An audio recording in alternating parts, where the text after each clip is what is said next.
जगन्नाथपुरी में लक्ष्मी जी भ्रमण कर रही थी, जगन्नाथ भगवान की पत्नी लक्ष्मी, और पूरी क्षेत्र में भ्रमण करते करते उन्होंने देखा कि मैं किस पर कृपा करूं। तो सबसे पहले लक्ष्मी जी गई अर्चकों के पास, जो जगन्नाथ जी को उठाते, सुलाते, खिलाते, नहलाते, भोजन प्रसाद कराते। बोले अर्चक हैं, पहले अर्चकों को देखें, इनके यहाँ किसी परिवार में अगर हमको कृपा करनी हो तो लक्ष्मी जी सब अर्चकों के घर में गई। देखा महाराज सूर्य उदय हो गया, ये तो अभी सो ही रहे हैं, ना आचार विचार शुद्ध, ना खान पान की शुद्धि। लक्ष्मी जी ने देखा महाराज सबरे पुजारी, अर्चक, साधक लेट लेट तक सो रहे हैं, ना आचार विचार शुद्ध, ना खान पान की शुद्धि, ना वस्त्रादि धुले हुए, एक ही वस्त्र हैं, 5-5 दिन तक उन्हीं को पहनने हैं। लक्ष्मी जी बोली ये मेरे रहने लायक स्थान नहीं है, यहाँ नहीं आऊंगी। और तभी लक्ष्मी जी ने आगे जाकर के देखा कि वह परिवार जिनको झाड़ू लगाने की सेवा थी, नाली आदि साफ करने की सेवा थी, जिनको मंदिर में प्रवेश तक नहीं करने दिया जाता, उनके घर में गोबर का चौका, सब ब्रह्म मुहूर्त में उठ गए हैं, तुलसी जी को जल दे रहे हैं, घर में बिल्कुल शुद्ध भोजन बन रहा है, आचार विचार की शुद्धि, हाथ स्वच्छ हैं, पैर बच, जन्म से उनकी जाति कहीं ऊंची नहीं है, लेकिन बाकी सब कुछ उनका स्वस्थ था, बिल्कुल शुद्ध था। लक्ष्मी जी की कृपा चाहते हैं ना, पवित्र रहना प्रारंभ कर दो। लक्ष्मी जी को पवित्रता बहुत प्रिय है। आपने आज जो वस्त्र पहने, कल अगर आपने पहन लिए, लक्ष्मी जी तुरंत चली जाएंगी। इतनी भी अपवित्रता लक्ष्मी जी को प्रिय नहीं है। लक्ष्मी जी बोली ये अच्छी है, इसके यहाँ मैं जाऊंगी। लक्ष्मी जी प्रत्यक्ष प्रकट हो गई उनके घर में जाकर के। अब वे तो बेचारे छोटे मोटे लोग, बेचारे ज्यादा धनवान तो थे नहीं। उन्होंने जब देखा कि अत्यंत गहने पहन रखे हैं, ऐसी मधुर सुगंधी आ रही है, रूप देख करके नेत्रों के पलक नहीं झपके जा रहे, सबने दंडवत प्रणाम किया। बोले आपका परिचय? बोले हम जगन्नाथ जी की गृहिणी हैं, साक्षात लक्ष्मी। वे सब घर के लोग, अरे हमारे घर का तो जल भी आपके स्पर्श योग्य नहीं है, हम तो ऐसे लोग हैं, हम तो नीचे लोग हैं। ये लक्ष्मी जी बोली ये सब बात नहीं करो, हम लोग ठाकुर जी ये सब विचार नहीं करते। तुम्हारा आचरण देखो कितना शुद्ध, तुम्हारे व्यवहार कितना शुद्ध, तुम्हारी बुद्धि कितनी शुद्ध है। और सुनो, चौकी लगाओ, जो भी घर में बना है प्रत्यक्ष थाल में पधराओ, हम तुम्हारे यहाँ प्रसाद पा करके जाएंगे। पूरा घर भाव विवल हो गया, सबके नेत्रों में आंसू, साक्षात लक्ष्मी जी आई हैं। सबने पवाया। लक्ष्मी जी प्रेम से प्रसाद पा रही थी, तभी जगन्नाथ जी के बगल में ही विराजते हैं सुभद्रा जी, सुभद्रा जी के बगल में विराजते हैं श्री बलराम जी। बलराम जी भ्रमण कर रहे थे पुरी में, भ्रमण करते करते वो घर घरों में झांक के देख रहे थे क्या हो रहा है। जैसे ही उस घर में झांक के देखा तो श्री लक्ष्मी जी प्रसाद पा रहे हैं। बलराम जी बोले राम राम राम राम राम राम, ये झाड़ू पोंछा बर्तन करने वाले लोग, इनके यहाँ पर चले जाओ, इन पे कृपा करो। पर भैया इनके यहाँ तो भक्ष भक्ष भी बनता होगा, मांस भी बनता होगा, और ये लक्ष्मी जी यहाँ बैठ करके प्रसाद पा रही, हमारी घर की बेटी, हमारी घर की बहू, बिल्कुल आचार विचार की शुद्धि नहीं रखी। नाक फूल गई, बलराम जी की नाक फूल गई। महाराज आकर के कुछ बोले तो नहीं, मंदिर में आके बैठ गए। तो लक्ष्मी जी प्रसाद बनाती है। जैसे ही भोग रखा गया जगन्नाथ जी के आगे, बलभद्र सुभद्रा जी तुरंत हाथ पांव धो के बैठ गए। बलराम जी अपने सिंहासन से ही नहीं उठे, नाक फुला के बैठे। जगन्नाथ जी बोले भैया आ जाओ, भोग आएगा, हमें नहीं पाना, तुम लोग पाओ। तो क्यों, क्या हो गया? अब क्या बोले, अब तो सब आचार विचार सब खत्म हो चुका है। परमात्मा होते हुए भी हमारे यहाँ आचार विचार नहीं चल रहा है, तो फिर इंसान क्या आचार विचार का पालन करेगा? जगन्नाथ जी बोले भाई कोई बात पर बुरा मान गए जे, तो इनसे बात करें।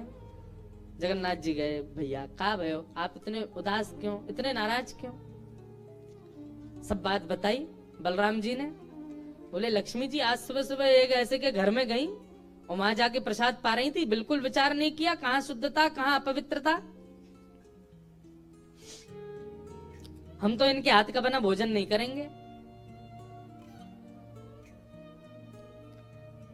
अब जगन्नाथ जी बड़ी दुविधा में पड़ गए, यदि पाऊं तो भैया नाराज बैठे, भैया कहेंगे मैं नाराज हूं, इससे को कोई फर्क नहीं पड़ा है, फिर भी पा रहा है, और नहीं पाऊं तो लक्ष्मी जी टेढ़ी टेढ़ी देख रही हैं कि मैंने बनाया, ये पा क्यों नहीं रहे। जगन्नाथ जी बोले लक्ष्मी जी को तो मना लिया जाएगा बाद में, पर ये नहीं माने ना, ये तो शेषनाग हैं, इनको ज्यादा ही क्रोध आ गया तो जोर से सिर हिला देंगे, प्रलय और हो जाएगा। जगन्नाथ जी ने लक्ष्मी जी से कहा देखो भैया नहीं पा रहे तो हम भी नहीं पाएंगे। लक्ष्मी जी बोले कोई बात नहीं। एक दिन नहीं पाया, दूसरे दिन फिर लक्ष्मी जी ने बनाया, फिर नहीं पाया, तीसरे दिन फिर लक्ष्मी जी ने प्रसाद पधराया, फिर नहीं पाया। तो लक्ष्मी जी बोली भाई कोई बात है तो हमसे बोलो सीधे, ये प्रसाद रोज छोड़ देना, ये कैसा तरीका है आपका नाराज होने का। कहीं बलराम जी बोलते हुए सुन लिए लक्ष्मी जी ने कि भाई इनके हाथ का बना हम नहीं पाएंगे। लक्ष्मी जी ने जाकर के जगन्नाथ जी से कहा देखो संपूर्ण जगन्नाथपुरी में प्रसाद बनाने की सेवा हमारी, और आपके भैया कह रहे हैं कि हमारे हाथ का बना पाएंगे नहीं, जब हमारी सेवा लेनी नहीं तो फिर हम यहाँ क्यों रहें, इसलिए आप हमको आज्ञा दें। अब हम जहां हमारा सुख है हम वहां चले जाते हैं, हम चले जाते हैं श्री क्षेत्र से। जगन्नाथ प्रभु कुछ, अच्छा जगन्नाथ जी को भी लीला करनी है इसलिए वो कुछ नहीं बोले। अब कुछ नहीं बोले तो लक्ष्मी जी समझ गई, बोले मौन मतलब हाँ ही होता है। लक्ष्मी जी बोले ठीक है आप लोग शयन करो, रात्रि का समय, बलभद्र सुभद्रा जगन्नाथ जी के कपाट बंद हो गए। लक्ष्मी जी बोली अब हम जा रही हैं, और मंदिर से श्री लक्ष्मी जी चली गई। प्रातः काल ब्रह्म मुहूर्त का समय हुआ। महाराज जगन्नाथ जी बलराम जी जैसे ही उठे तो क्या पाया, नीचे फर्श पे पड़े थे।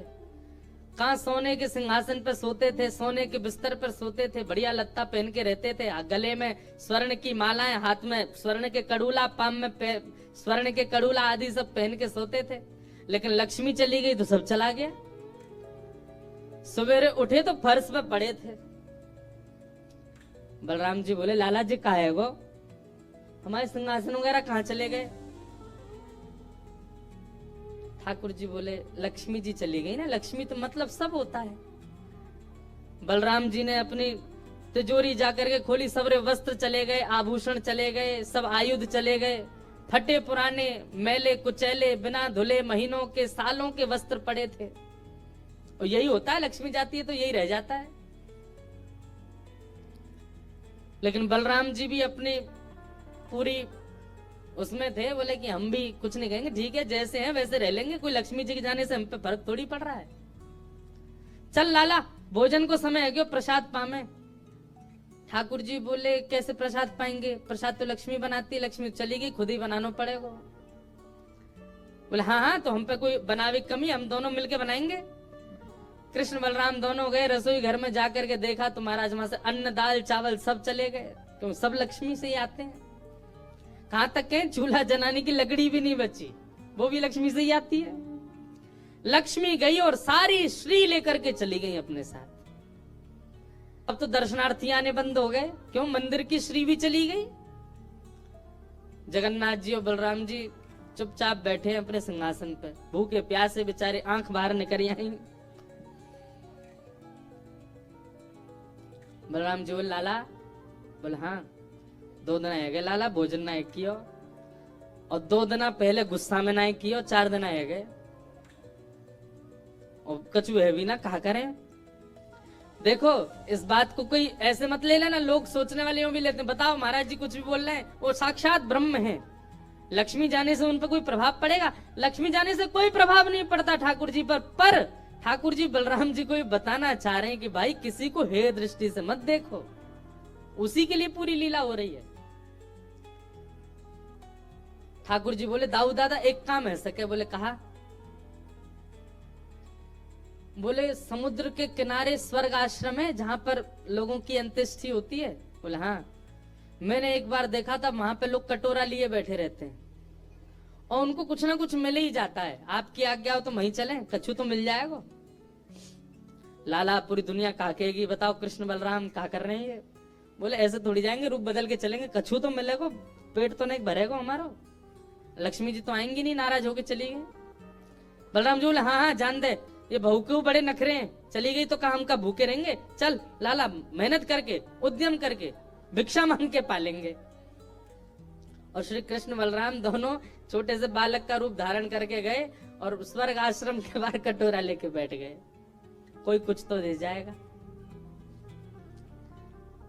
ठाकुर जी और बलराम जी अपनी झोली फैला के जय जगन्नाथ जय जगन्नाथ, मैया तेरा भला हो कुछ दो। कोई कुछ नहीं दे। एक ने तो डांट दिया, बोले हे छोटे बालकों क्या करते हो, विद्यालय जाया करो, पढ़ाई लिखाई किया करो, क्या बचपन में आके बैठ गए हो यहाँ पे। बलराम जी बोले लाला ही तो बहुत डांट रही है। ठाकुर जी मनी मन कहे और कर लो अपमान लक्ष्मी जी का। इतने में ही एक महात्मा आए, उन पर धन तो था नहीं, उनके पास में बस मूड़ी थी, महात्मा जी के पास भेल थी, भेल। ठाकुर जी ऐसे झोली फैला के बैठे, बलराम जी भी। तो महात्मा जी ने क्या किया, ऐसे करके लो बच्चों लो पालो पेट भर लो। बलराम जी बोले लाला एक समय को भोजन तो मिल ही गया। ठाकुर जी बलराम जी दोनों खुश हुए। लक्ष्मी जी ने दूर से देखा, ए पवन देव जोर से बहना प्रारंभ करो। ऐसी जोर की हवा चली महाराज, सबरी मूड़ी उड़ गई। बलराम जी और ठाकुर जी पीछे पीछे भागे, मूड़ी सबरी उड़ गई।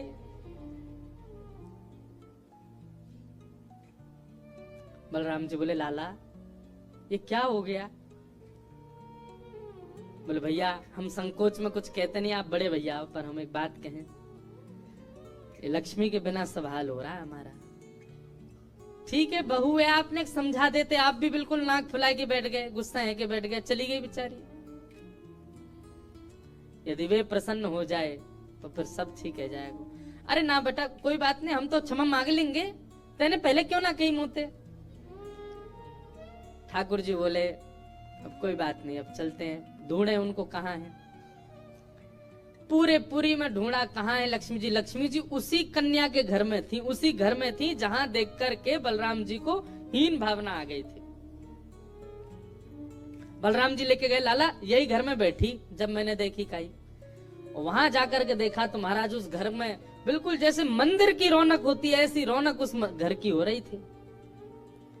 फर्श लगे हुए हैं, बढ़िया सोने चांदी के बर्तन रखे हैं, एक जगमगा रहा है मणियों से पूरा घर भवन। और बाहर बैठ करके उस महिला के जिसके ऊपर कृपा की थी लक्ष्मी, उसके बालक भर भर के सामग्री दे रहे हैं लोगों को, भोजन की सामग्री, वस्त्र ले जाओ, ये ले जाओ, कोई गरीब कन्या के लिए धन ले जाओ, राशि ले जाओ, सोने की मोहर ले जाओ। लक्ष्मी जी बैठी है घर में। ठाकुर जी बोले अब लक्ष्मी जी तो नाराज हैं, भैया एक काम करें हम भी लाइन में लग जाएं, कछु मांग लें, लेके चल दें। जैसे ही ठाकुर जी और बलराम जी लगे कतार में, भीतर से लक्ष्मी जी को देख के दया आ गई। मेरे प्राणनाथ ये चाहे तो सर्व समर्थ हैं, परंतु बलराम जी को बताने के लिए पूरी लीला कर रहे हैं। लक्ष्मी जी तुरंत बाहर आई और दोनों को इशारा किया, आप लोग इधर आओ। बलराम जी बोले देख बहू तू नाराज मत हो, हमसे गलती है गई, और वैसे गलती तेरी भी कम नहीं, तो को नहीं जानो चाहिए ऐसी जगह। लक्ष्मी जी बोली दाऊ दादा ठाकुर जी के लिए सब अलाव है, हमारे लिए इतने बंधन। वे किसी भी भक्त पर कृपा करने जा सकते हैं, वहां पर जात पात नहीं देखी जाती, वहां पर ये नहीं देखा जाता कि भजने वाला कौन है, ब्राह्मण है, क्षत्रिय वैश्य कौन है, सब पर वो अनुग्रह कर सकते हैं। तो फिर हमारे ऊपर इतनी रोक टोक क्यों। और किसी के जन्मगत व्यवहार से उसका पूरा जीवन नहीं आंकना चाहिए, उसके स्वभाव व्यवहार से देखना चाहिए कि वो है कैसा। कहां आप कहते हैं कि ब्राह्मण सर्वश्रेष्ठ, और वो देर देर तक सो के उठ रहे हैं, उनके यहाँ शुद्धि नहीं, वस्त्र 4-4 दिन तक पहन रहे हैं, एक महीना एक ही धोती में निकाल रहे हैं। आप कह रहे हैं कि वो श्रेष्ठ, और ये लोग जो इतनी पवित्रता का ध्यान रखते हैं, इन पर कृपा ना हो। हमारे अनुसार तो जो अपने कर्म से शुद्ध है वो शुद्ध है। बलराम जी और ठाकुर जी दोनों मान गए, जैसी आपकी इच्छा। बोले नहीं आज के बाद हम आपसे एक नियम चाहते हैं। क्या? बोले श्री जगन्नाथपुरी में नियम कर दीजिए। बोले क्या? जिस महाप्रसाद को ब्राह्मण पाएगा उसी महाप्रसाद को शूद्र भी पाएगा, दोनों को समान फल मिलेगा। और यहां महाप्रसाद का ऐसा नियम रखा जाए कि अगर एक ही पत्तल में दोनों बैठ करके पालें तो दोनों को समान पुण्य प्राप्त होगा। महाप्रसाद पाते ही, अन्य तीर्थों में तो बहुत साधन करने पड़ेंगे, पर पुरी में आकर के कोई एक तिनका भी यदि महाप्रसाद का पाले तो उसको सर्व साधनों का फल प्राप्त हो जाए। और किसी भी प्रकार से ये ना देखा जाए कि कौन किस वर्ण का है, वो स्वभाव से शुद्ध होना चाहिए। हम सबको हृदय लगावे। अगर ये सब आपको मंजूर हो तो मैं राजी हूं। राजी हुए और तब से श्री जगन्नाथपुरी में ये सब नियम नष्ट कर दिए गए। महाप्रभु जी सबके लिए सुलभ हो